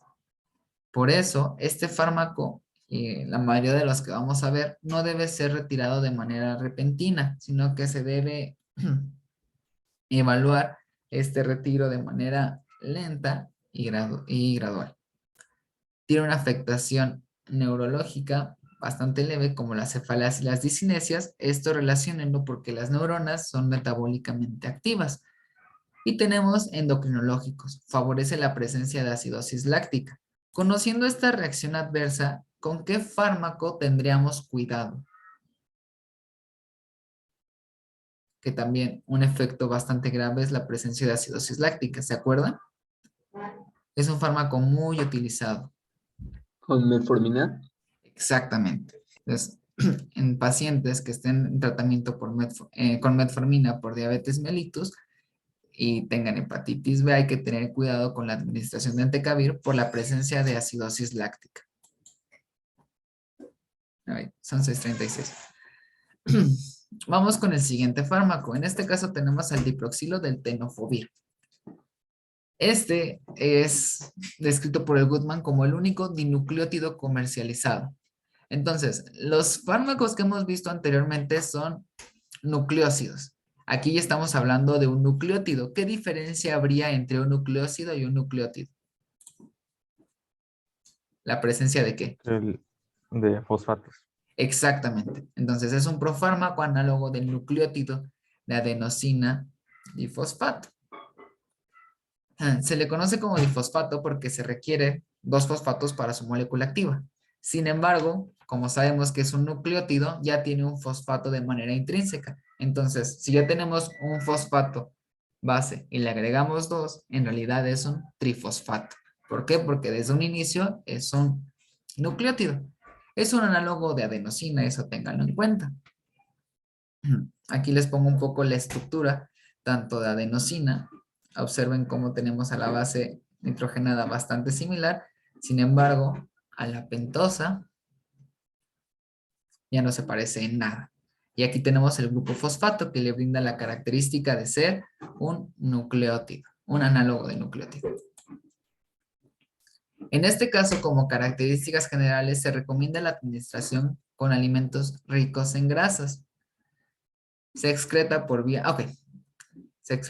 renal, por lo tanto es importante tener vigilada esta función.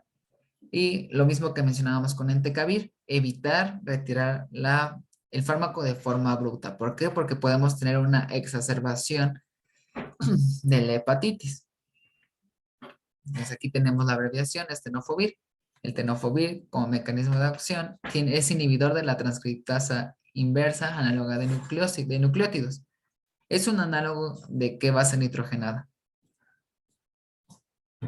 Adenina, dijiste. Exactamente. Se puede administrar por vía oral e intravenosa. Tiene una biodisponibilidad baja, pero ¿recuerdan con qué lo podíamos administrar para aumentar esta biodisponibilidad? ¿Con alimentos? Alimentos ricos en grasas. Por eso, con esa característica podemos aumentar su biodisponibilidad. Ok. Tiene un volumen de distribución bastante pequeño, 1.5 litros, en una proteínas mínima de 7%. Un proceso de biotransformación mínimo, porque este proceso de biotransformación sucede de intracelular. Y una excreción, particularmente renal, de 70 a 80% sin cambios. Por vía, aquí tenemos que el tiempo de vida media de eliminación cambia según si es vía oral o vía intravenosa. Por vía oral puede ser desde de 17 horas y intravenosa puede ser de 4 a 8 horas. En este caso está indicado, como lo dice la tablita, si prestan atención en la parte de arriba, tanto para el virus de VIH, de inmunodeficiencia humana, como al virus de la hepatitis B. Ok, hepatitis B crónica, que es una característica importante. Cuando hablamos de los efectos adversos, vamos a tener la pérdida de apetito, náuseas y flatulencias. La presencia de flatulencias suele asociarse con el pobre apego terapéutico. por las implicaciones sociales que tienen las flatulencias. Efectos a nivel neurológico, bastante comunes, endocrinológicos, muy similar a lo que veíamos en entecavir como acidosis láctica, puede presentarnos depresión. Y si nosotros retiramos de manera abrupta, la exacerbación de la hepatitis. Esta exacerbación, tanto con entecavir como con tenofovir, se asocian a que si estamos inhibiendo de manera constante nuestra DNA polimerasa y de repente retiramos los inhibidores, pues va a aumentar como respuesta su función. Por eso se exacerba la hepatitis. Y con relación a su excreción por vía renal, vamos a tener falla renal aguda o lesión renal aguda, síndrome de Fanconi, diabetes insípida nefrogénica. Les había pedido que lean el síndrome de Fanconi para explicar un poco su fisiopatología. Sin embargo, había olvidado la situación social que se vive el 9 de marzo y como menciona aquí, este fármaco también lo vamos a ver en VIH, entonces vamos a retomar esta reacción adversa en la siguiente clase. Por si no lo leyeron, para que lo hagan. Vamos con la hepatitis C, que sería el último agente patógeno que veremos hoy. Pertenece a la familia Flavoviridae, tiene un diámetro mayor al que habíamos visto con hepatitis B de 30 a 60 nanómetros y tiene un ARN de sentido positivo. Siguiendo la línea de ciclo viral, este virus, después si no tenemos un ARN de sentido positivo, ¿qué nos va a formar?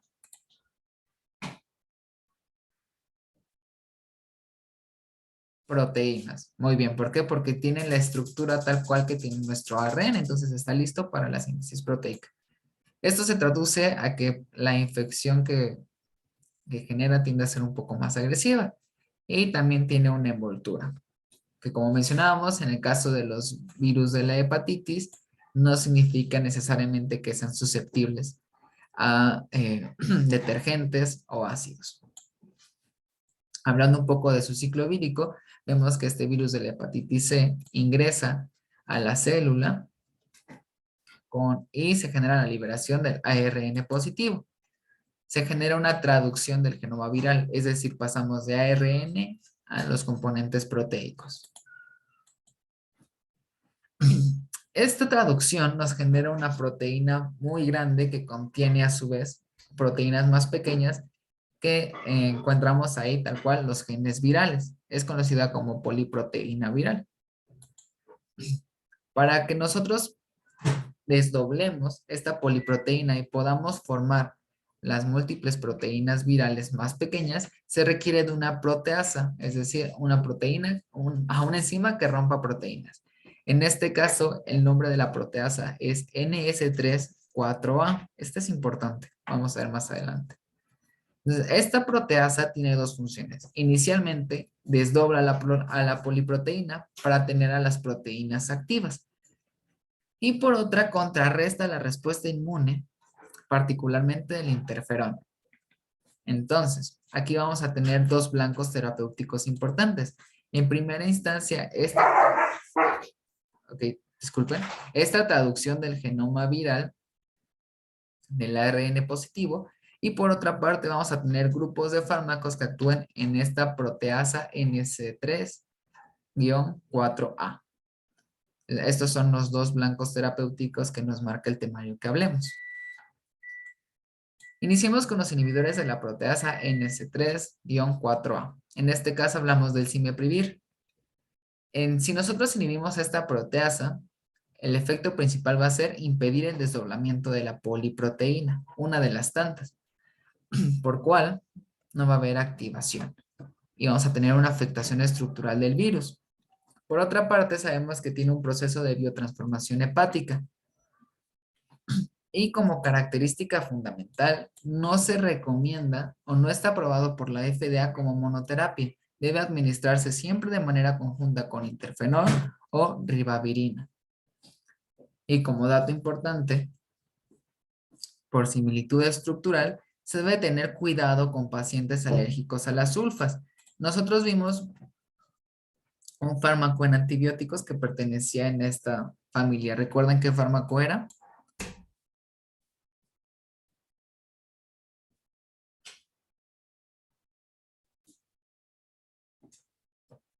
Sí, ¿no? Sulfametaxol. Exactamente, sulfametoxazol. ¿Y recuerdas en dónde actuaba? No te pido la enzima tal cual, solo qué vía afectaba.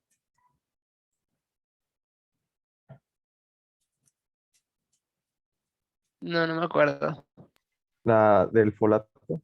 Exacto, la síntesis de folato. Y recuerden que los folatos favorecen la formación de nuestras moléculas génicas. Entonces, cuando nosotros administremos imiprivir, hay que tener cuidado con pacientes alérgicos a las sulfas. Mecanismo de acción del cimeprivir, lo acabamos de mencionar. Inhibe a la Proteasa NS3. 4A. Existen muchas proteínas NS. Lo que significa NS es no estructural. Vamos a ver más adelante otra proteína NS. Por lo que es importante que se aprendan esos valores. Se puede administrar por vía oral. Tiene una biodisponibilidad buena de 62%, una alta unión a proteínas. Entonces, si nosotros tenemos una alteración hepática como lo es la hepatitis, se ven afectadas nuestras proteínas plasmáticas, como la albúmina. Si nosotros disminuimos las concentraciones de albúmina, ¿qué creen que pase con este fármaco?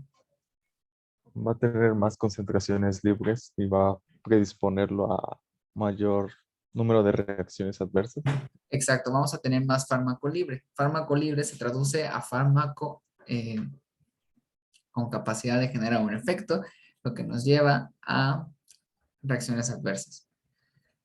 Tiene un proceso de biotransformación hepático importante y se ven involucradas.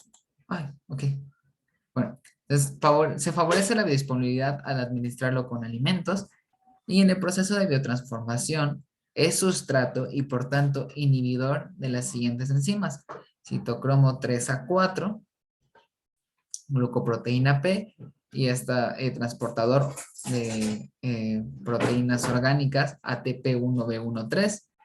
Entonces, si ustedes se acuerdan, en el primer bloque de farmacología, ¿qué alimentos podrían influir en el metabolismo de este fármaco? Si vemos que es un sustrato del CYP3A4.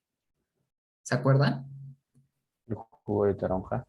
Exacto. En general, la sustancia de ese jugo de toronja se llama naranjina. Tiene una excreción, si vemos que es hepática, principalmente renal, con un tiempo de vida media de eliminación de 41 horas. La indicación propiamente es virus de la hepatitis de tipo C, crónico, y clasificación de embarazo es C. Sus reacciones adversas, en general es un fármaco bien tolerado. Vamos a tener que son gastrointestinales como náuseas. La toxicidad hepática resulta por el proceso de biotransformación. También puede reactivarnos la hepatitis B en el caso de que esté presente. Y en el caso de dermatológicos nos puede generar una fotosensibilidad, lo que hace que el paciente afecte su vida cotidiana. Es un punto a considerar. ¿Vamos bien hasta aquí?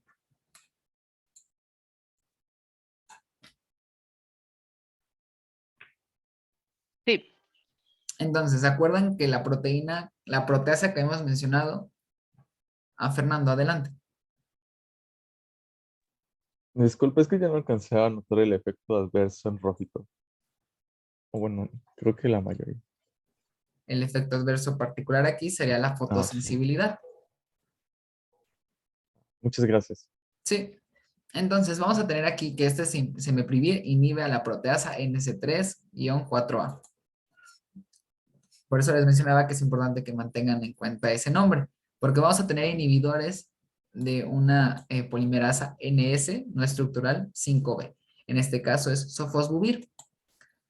Este fármaco tiene la capacidad de inhibir a la polimerasa de ARN de nucleótido dependientes de ARN.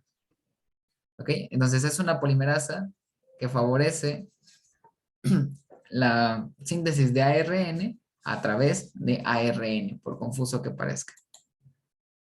¿Por qué de ARN? Recuerden que esto se asocia con el tipo de molécula genética que posee la hepatitis C. Es un ARN positivo. Por eso vamos a inhibir esta polimerasa de ARN, dependiente de ARN. Es un análogo de uracilo. La siguiente pregunta. ¿Por qué es un análogo de uracilo y no, por ejemplo, de tiamina? ¿Alguien sabe?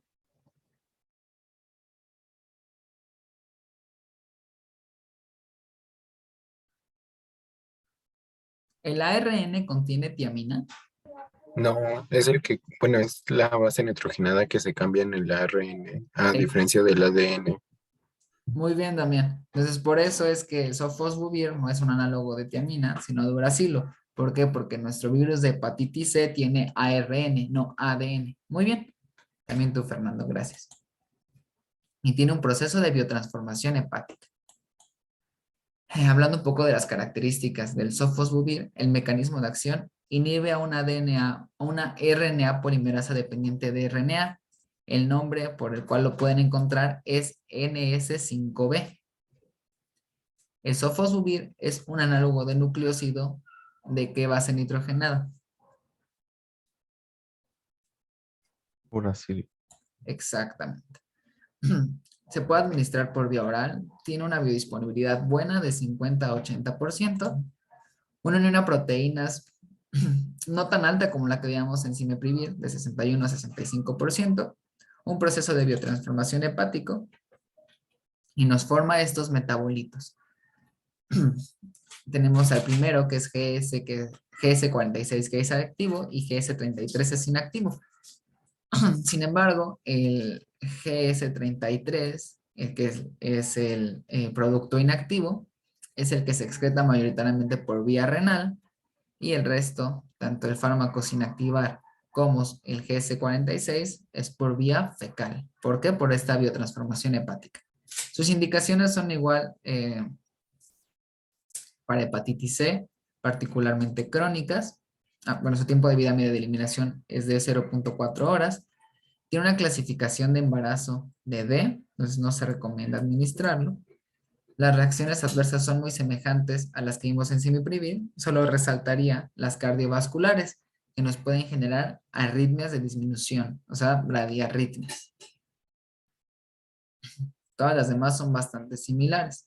La hiperbilirubinemia se asocia a la reactivación de hepatitis C, igual que la falla hepática, así como su proceso de biotransformación. ¿Tienen alguna duda hasta aquí? No, Y bueno, este va a ser el último fármaco que veamos. Es un inhibidor de la transcriptasa análogo de nucleósidos. Entonces, en este caso, es un análogo de nucleósidos purínicos. ¿Cuáles son las bases nitrogenadas que pertenecen a las purinas?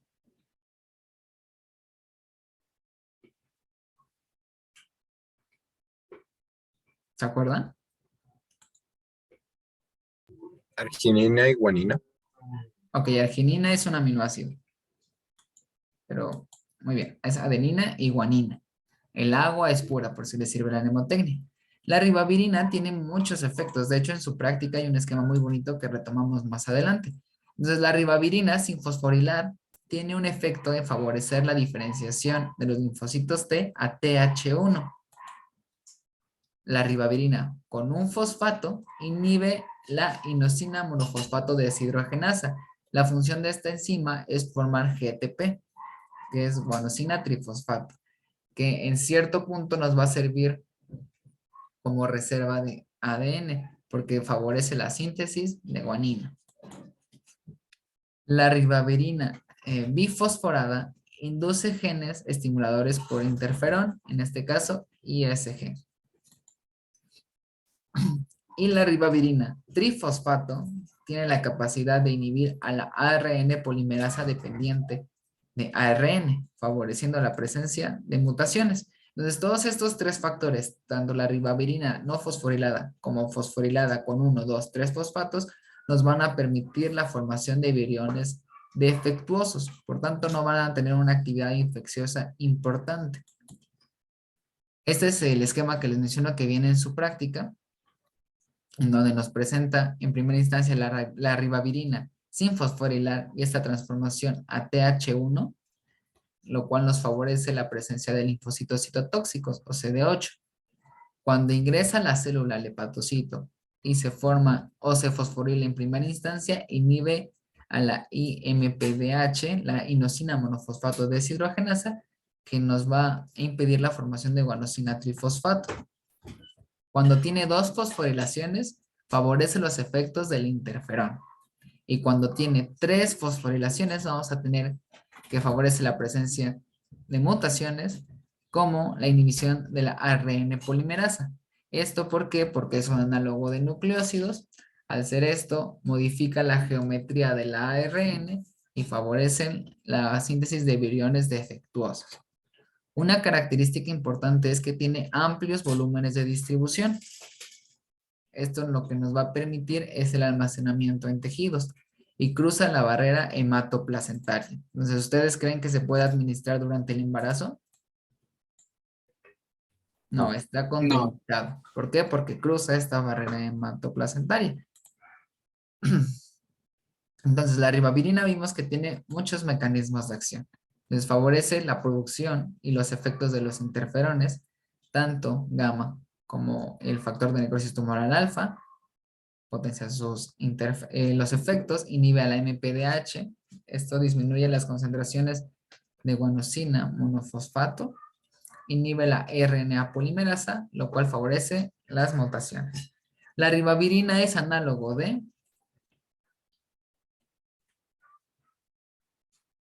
Guanina y adenina. exacto, o de bases Adenina. nitrogenadas purínicas. Se puede administrar por vía oral o inhalada, tiene una biodisponibilidad de 50%, que se favorece cuando se administra con alimentos. Un volumen de distribución, como habíamos mencionado, sumamente amplio de 2.859 litros y no tiende a unirse a proteínas plasmáticas, por lo cual afectaciones en las concentraciones de estas no van a repercutir en la cantidad de fármaco libre. Entonces vamos a tener un proceso de biotransformación donde se fosforila 1, 2 y 3 veces y nos forma el fármaco activo, aunque sabemos que la ribavirina sin fosforilar tiene efecto en la diferenciación de linfocitos. Como característica, la ribavirina trifosfato puede almacenarse en eritrocitos hasta 40 días para que tengan una idea de qué tan prolongado puede ser este efecto. Tiene una excreción particularmente renal, aunque también fecal, y un tiempo de vida media de eliminación de 298 horas. Esto asociado por el almacenamiento en eritrocitos de ribavirina trifosfato. Las indicaciones, si estamos hablando de virus de hepatitis C, va a ser crónica y también se puede dar con enfermedad estructural hepática. Y también es usado para infección por virus sincitial respiratorio. Esto en infantes particularmente. No se recomienda en embarazo ni durante la lactancia. En embarazo porque cruza la barrera hematoplacentaria y a alguien se le ocurre por qué está contraindicado en lactancia. ¿Alguna variable farmacocinética que se relacione? Su volumen de distribución. Exacto, alcanza tejidos y otros líquidos corporales. Muy bien, Fernando. Las reacciones adversas, insisto con esto, asócienlas con la vía de administración, náusea y pérdida de apetito. La toxicidad hepática es propia de la infección, falla hepática, hiperamonemia, hiperbilirrubinemia. Nos puede dar efectos hematológicos por esta inhibición de la RNA polimerasa, como anemia hemolítica, lo cual nos favorece la presencia de altas concentraciones de bilirrubina. Neutropenia, que es la afectación de todo este linaje de granulocitos, y en general supresión de la médula ósea. ¿Qué efectos podría tener esto? Pues que la respuesta inmune de nuestro paciente esté totalmente abolida. Puede darnos un efecto psiquiátrico que se asocia al alto en suicidios y endocrinológicos en el aumento de peso. ¿Alguien tiene alguna duda hasta aquí? No, creo que no. Entonces, mañana veríamos interferón y los fármacos propios de VIH. Voy a dejar de compartir pantalla si no hay duda y voy a detener la grabación.